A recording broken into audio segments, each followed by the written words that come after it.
I've got 2 boys, a dog, I play music, I run a print shop. Life at home is busy. Trying to grow a business at the kitchen table and run it out of your garage? Forget it. That's why I joined Workspace Provision Co. on the north side of Wake Forest at Youngsville, North Carolina. It gave me more than just a desk and a space. It gave me focus, community, and a place to grow. As a small business owner, having a space like this has made all the difference. If you'd like to grow your business too, check out Workspace Provision Co., Youngsville, North Carolina. Workspace Provision Co., your spot to create, connect, and grow. Flexible offices and event spaces made for entrepreneurs and dreamers. Come see what's possible. To learn more, visit workspaceprovision.com.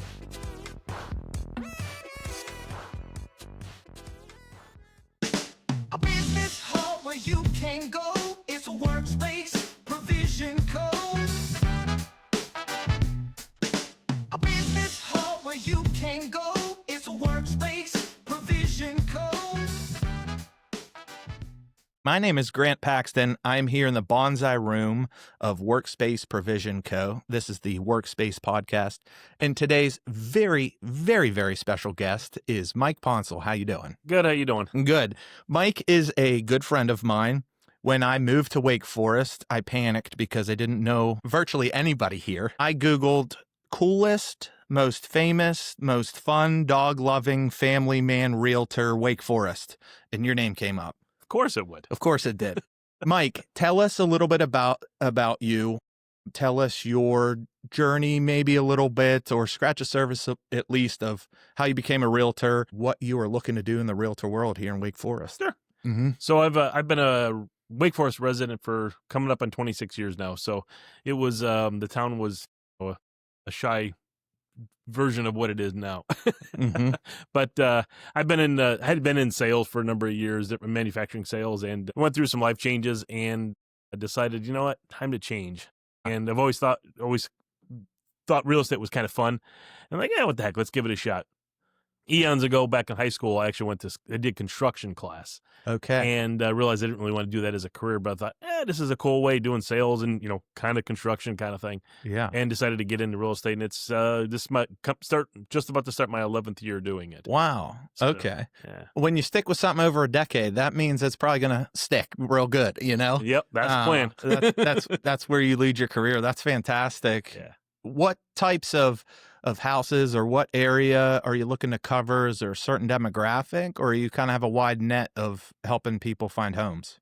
So I guess it's a twofold answer. Okay. So for myself, I try to stay within 45 minutes or so Wake Forest. Okay. No real specific like demographics or anything like that. But and that's really selfish reasons. I just don't want to drive longer. Yeah. That's all. No. But in my office, we cover further than that. We probably hour and 30 minutes from Wake Forest is kind of our geographical area that we cover. Okay. So when I Googled for a realtor, your name came up pretty quickly. You are sort of a staple to the downtown community. You're right on White Street there. Tell us what it's like having your office on that street, the things going on around you. Maybe you get involved with stuff, or maybe it's in the way.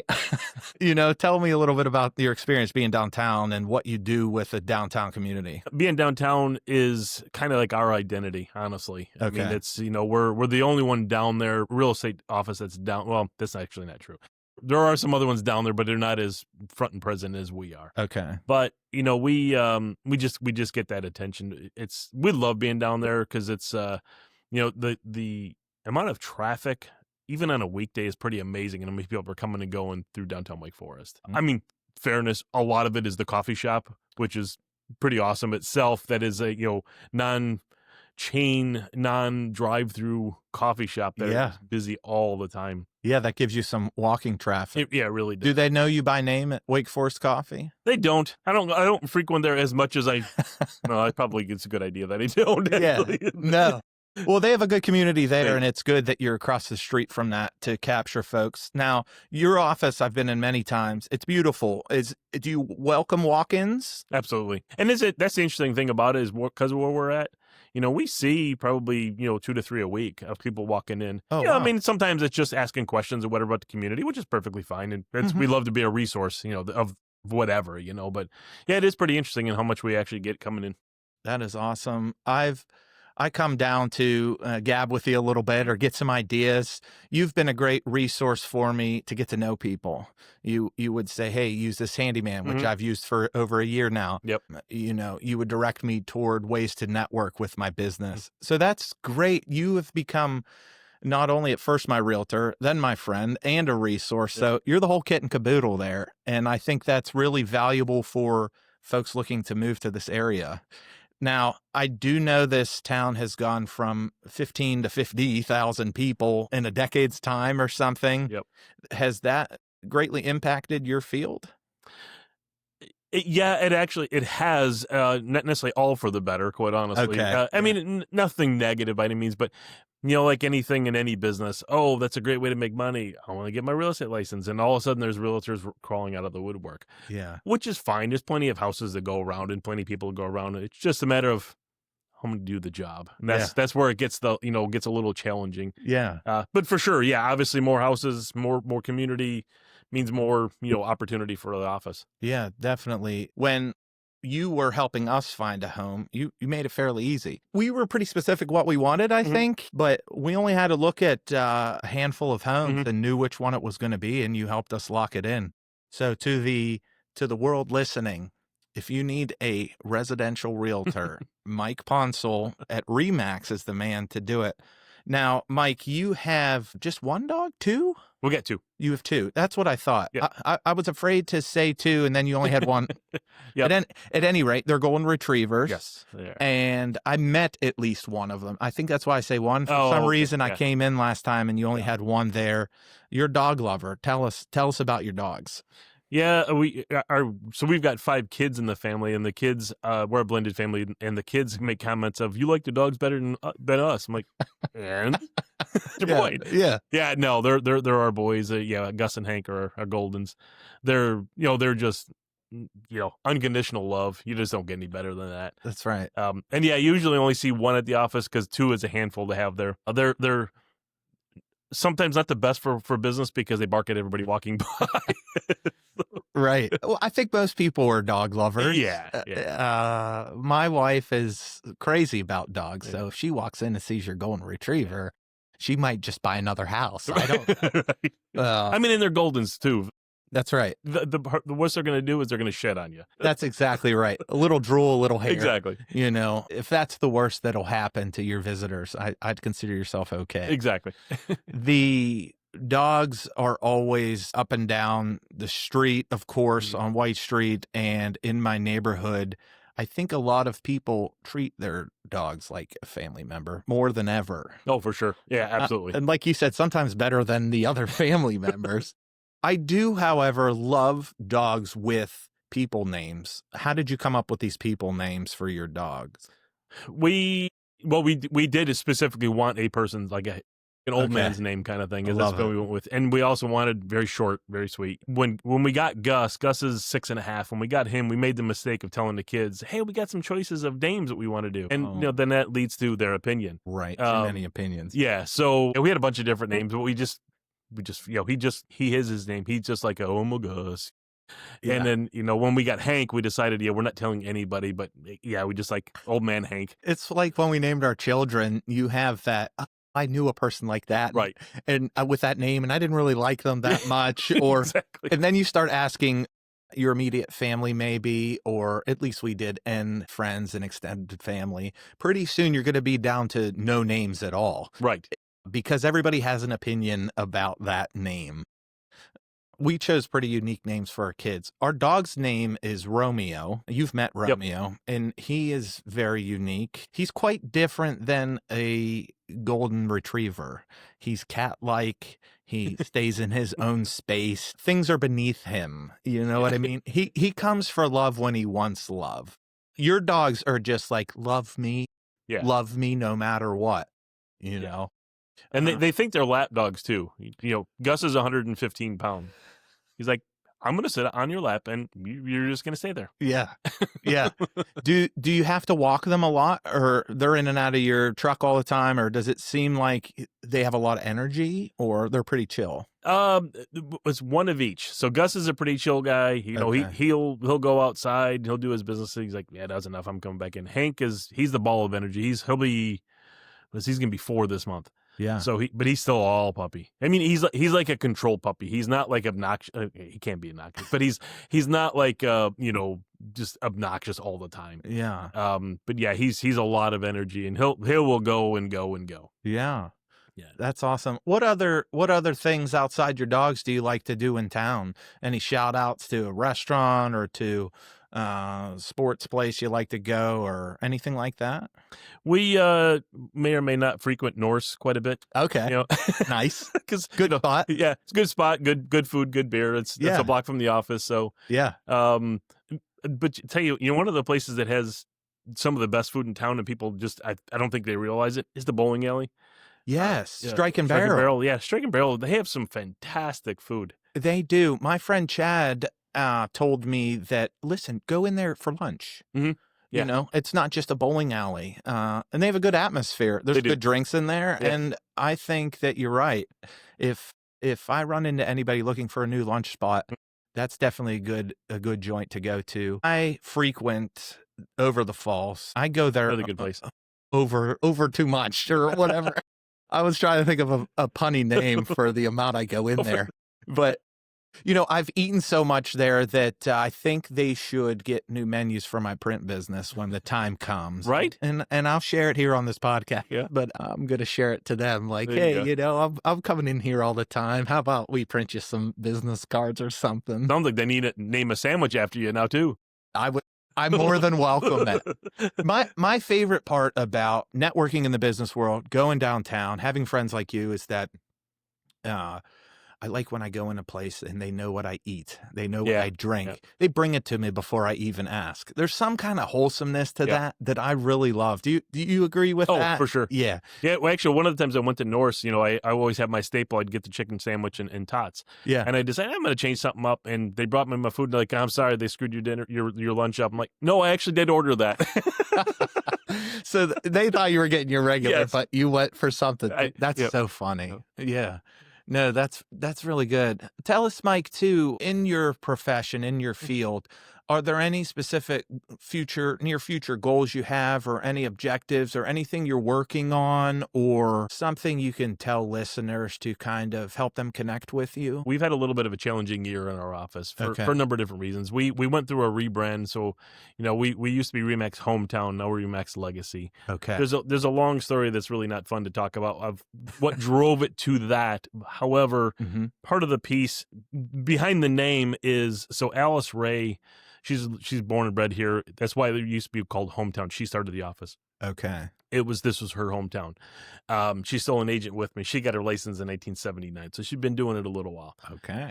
Her husband had gotten sick, and he'd passed this year, and I guess laboratory term, kind of butthurt of changing the name. I just did not want to do it, kicking and screaming, but I had no choice. So I came up with the name Legacy to carry on Alice's legacy. Okay. But at that timing is when Jimmy had passed. So we decided that, this is not Alice's legacy anymore. Now we're going to carry on Jimmy's legacy. So a little bit bittersweet of, Yeah. carrying a guy on. And again, they're both born and bred here, Wake Forest people. So that's been a bit of a challenge that we've had to go through this year with losing Jimmy and the name change and all that stuff. So Yeah. we're, doing the rebrand, stuff like that. And then just trying to grow the office is really that's really what our focus is. Obviously, other than just, helping clients in real estate. Yeah. Remax Legacy, it sounded very corporate. I thought maybe it came down from Remax themselves, but this is all your initiative there. Yep, it is. Yeah. Change is hard, though. It is. What has been the hardest part about it, other than the bittersweet moment with the connection of the folks that have been there? What do you have to do everything from a new business card to signage to a new real estate licensing, and Okay. pretty much everything changed. Which most of the stuff it's not a big deal, but it's one thing's not a big deal. 25 things is It's a pain in the butt. Did you literally just make a list and start checking them off? That's exactly what I guess you have to prioritize things that Yep. that are official, so your license Yeah. is in check. Yep. What about how many people work out of your office? Right now there's 7 of us. Oh wow, Yeah, okay. Yeah. So you kind of, do you all steer different directions, or are you all looking for the same kind of sales or to sell homes? I would say 95% of our business is residential, so we're kind of, yes, in that same world. But our agents are agents in Raleigh all the way up to Henderson, so we kind of cover a pretty decent geographical area. Okay. So kind of the same business, kind of not, I guess, you know what I mean? So most of our agents, our newest agent has been in business 5 years. So it's, we've got some Okay. decent longevity. So for the most part, everybody works with their like sphere of influence of people they know, like, and trust. That's the majority of where our business comes from. So like, we're not tripping over each other and competing for the same business kind of thing by any means. So, which is nice because we don't need to. There's plenty of business to be had out there. Right. So. Well, it seems like you are easy to work with in retrospect. Other realtors, let's say, that come to you because they are showing a house that was your listing, or vice versa. I think our listing, you had to connect with somebody else, and you made that really easy. Some people in their field are really shut off to competition or to other folks, and you just seem to capture the people that do similar things to you for your benefit. How cool. Well, the cool thing about the cool thing about real estate, and also the challenge, I guess, we're in a unique industry where, like the house I showed you, and I can't remember the listing agent's name, but we'll say his name was Sam. Okay. So I call Sam. We're not competitors. We're not on opposite sides here, and some people think that. We're really here for the same goal. We're trying to help clients buy and sell houses. That's right. And that's where the challenge is. Good and bad, actually, because it is, it's part I enjoy, quite honestly, is the camaraderie of, again, we're not on the same, you may have a buyer or the seller, on the opposite side, so to speak. Goals are the same. This isn't to compete against each other. And our competitors are also kind of our coworkers. Yeah. Right. Your enemies are closer than you think they are. Exactly. No, I can understand that. Maddie and I we're our own employees, of our business. And there are times when we're doing the same thing or tripping over each other on something. If we don't stay organized and really team up in ways where things get done quickly, I know what you mean in that regard. Now, when you started selling homes, when you became a realtor for the very first day, what did you do? Let's say somebody wants to get in this field or wants to know more about the scene here in Wake Forest or the Triangle area. What would you recommend doing? So it's interesting you say that, because yesterday I literally had somebody walk into my office, 19-year-old girl's like, I just got my license and I'm trying to figure out what to do. I'm like, well, so cool.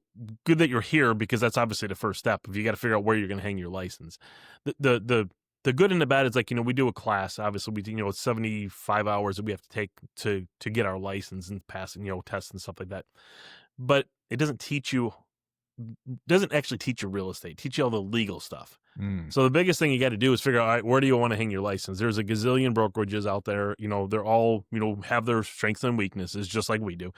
So you got to figure out what's a good fit for you, and then you have to figure out how to get business, because literally in the Triangle area, there is like 15,000 realtors. Wow.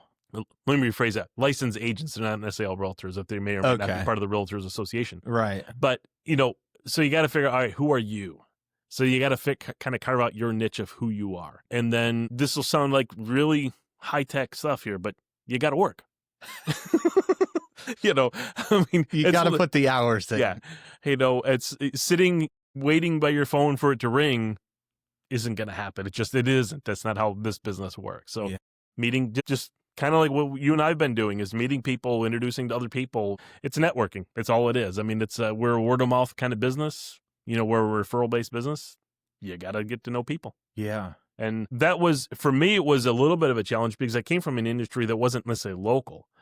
So I didn't really have I had some people that I knew locally, but as soon as you get a license and you start reaching out to people who you think you're going to be able to help you, you find out everybody else has got a license too. They're all trying to do the same thing. Exactly. My father always said, if it was easy, everybody would be doing it. Right. And so you have preconceived notions that maybe, hey, there's big payouts in realty. Right. And so I'll get my license. And then they realize, hey, you got to put in the hours Yeah. to make a profit, to build that community. So it seems like networking a lot, showing your face in the community a bit. Are you involved with the chamber or the town of Wake Forest? We were talking about that a little bit. Has that helped you much as far as connecting with folks looking for homes? So the chamber itself, I'll be honest with you, I don't. And Okay. that's personally me. It's just Sure. I don't do it. You know, I miss that boat, quite honestly. I really should, but I just don't. I am actually a board member of Wake Forest Downtown, Okay. which is a separate. It's not part of the town. The town runs it, but it's a separate entity. It's Okay. a, 501c3. Yeah. But what our role is really to help businesses downtown thrive. Okay. Whether if it's a new business or somebody coming in or an existing business been for a long time, we try to focus on different ways. Whether if it's an event. Like Forest Fest, for an example. Forest Fest is in the spring. We that's one of our events. There are a lot of events that a lot of different organizations do, but yeah. So I'm part of that organization, and again, it's really a networking piece, but it's also I got involved with it partially because somebody approached me and asked me to be part of it, and James Warren, who's an attorney, he's been here 50 years as an attorney here in Wake Forest. Yep. You don't ever say no. You don't say no to James. You don't say no to him. So- He's right there on White Street. He is, as yeah, well. he's right down the street from us. But it's a great organization because it's just fun being involved and seeing all the different things that we can do in our own little town. Do you go to the events as Remax Legacy now, or do you just help with the building blocks of these events, or maybe a little bit of both? I don't know. So I do go to the events. No, honestly, I go to the events as Wake Forest Downtown. I don't necessarily promote, the business thing. I mean, full disclosure, yeah, that's what I thought I was going to do when I got involved, and I'm gonna realize, yeah, that's not really what we're here for, which is fine. It's literally the focusing on the downtown. Oh. So yeah, so we have.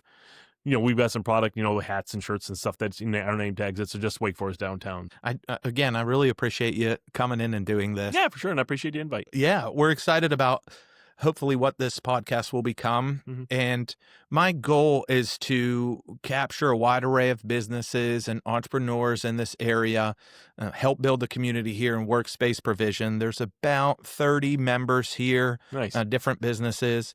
Maybe a dozen or so of us are in the building daily, but I want to have a space to help connect folks in the town of Wake Forest to kind of the outskirts. Workspace provision is technically in Youngsville, but I always say on the north side of Wake Forest, because I live in Wake Forest. Right. I have a lot of local clientele there now, and so I kind of want to promote that aspect. But what I was getting at, I get lost in the weeds all the time. You know that about me. That's why we get along. That's why we were instantly friends Right. when we met. Before we sign off, I guess tell folks again how they can connect with you. Walk in at your place on White, or do you have a website or landing page or an email you want to shout out? Yeah, so we're we said we're Remax Legacy, downtown Wake Forest. WakeForestLegacy.com is our website. Mike at WakeForestLegacy.com is my email address. Yeah, I'm on Facebook, Instagram, LinkedIn, all the above. Anybody needs something, yeah, for sure. Easily connect, and again, it doesn't have to be real estate related. I mean, it's, again, we like to be a resource for the town.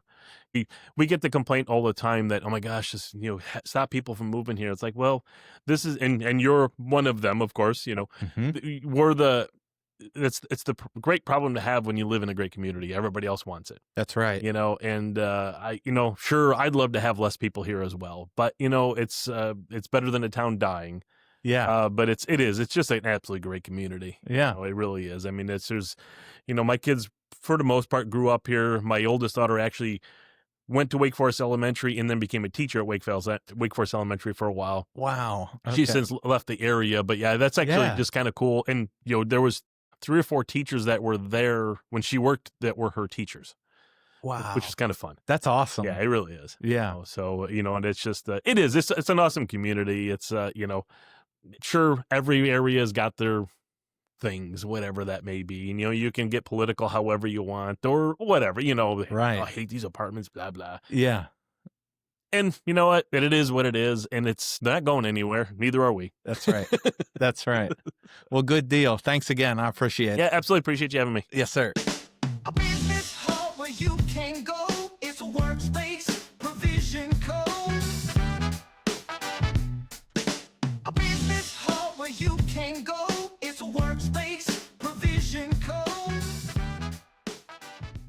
Workspace Podcast is recorded at Workspace Provision Co. in Youngsville, North Carolina.